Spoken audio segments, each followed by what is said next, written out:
Хандық дәуірді керемет қылып айтқанымызбен, оның көлеңкелі тұстары бар. Оны бүгінгі халық білу керек. Мысалы сіз, орта жүздің Қазыбек биі, Ресей бодандығын қабылдауға қарсы болмай, шығыстағы Қытайға емес, Ресейге бодан болғанды тәуір көргенін білесіз бе? Ендеше нақты тарихи деректі тарих онлайннан тыңдаңыз. Қазыбек би қазақтарды сыртқы жаулардың шапқыншылықтарынан Ресей қорғайды деп орыстарға үлкен үмітпен қарады. Мүмкін үміттенуге мәжбүр болған шығар. Қазыбек би өмірден өткенде қызы Маңқан жоқтау айтқан. Сол жоқтауда мынадай жолдар бар.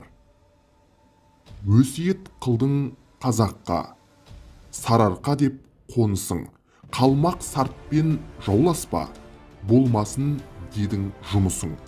Өнерсіз өскен ел едің, біреу саған жау болса паналауға жарайды, мынау көрші орысың. Орыспенен жауласпа, есіңде болсын бұл ісім. Сонда Қазыбек би бабамыз неге Қытайды емес, орысты таңдады? Бұл сұрақ негізі көп ойландырады. Әрине, қазақтардың сол кездегі жағдайы Данагөй ақсақалға басқа вариант қалдырмаған да шығар. Себебі Ақтабан шұбырынды Алқакөл сұлама жылдарындағы халықтың қаншамасы қырылып қалды. Ал қаншама халық босқындап, бірі Хиуаға, бірі Бұхарға кетті, енді бірі Ресейдің шекаралық бекіністерін барып жағалады. Әр жерге барып тығылды. Олаздай жоңғарды ойрандап, жер бетінен алып хандықты тып-типыл етіп жойып жіберген Цин империясының қаптаған әскері қазақ жеріне көз аларта бастады. Орта Азия хандықтары да ауық-ауық әлсіреген кезді пайдаланып, қазақ жеріне шапқыншылық жасап отырды. Мұның барлығы қазақ елінің шаңырағын шайқалтып, қожыратып жібергені шындық. Осы Қазыбек би бабамыздың Ресейге бір табан жақын болғандығын тарихи жазбалар да дәлелдеп отыр.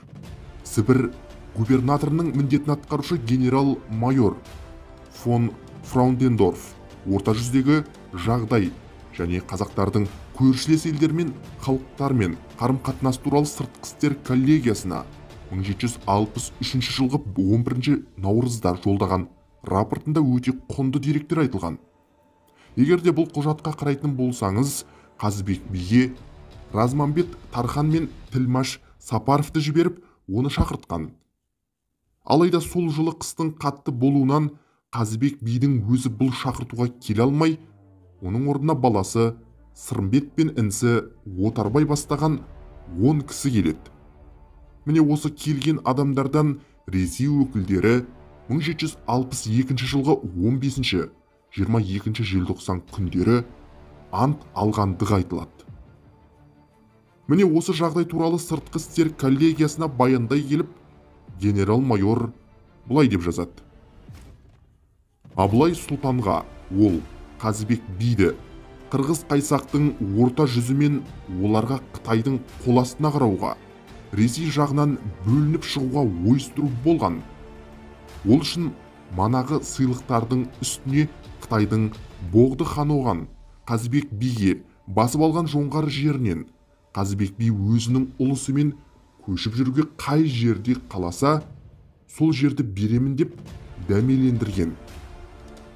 Бірақ ол Қазыбек би Ресей мемлекетінің күшінен жақсы хабардар болғандықтан және тағы да Шемяка Сәмеке ханның тұсында барлық орта жүзбен бірге мәңгі Ресей қол астында болуға императорға ант бергендігін еске алып, әлі де антында айнымай тұрғысы келетіндіктен олардан бас тартқан. Бір ғана оның ұлысы емес, орта жүз қазақтарының басқа да ұлыстары іс жүзінде. Ресей қол астында тұрғандықтан ол Қазыбек би орта жүзден Қытай жағына ешкім беріліп кетпеуіне күш салған. Өз сөзінде тұруға және адал болуға уәде береді.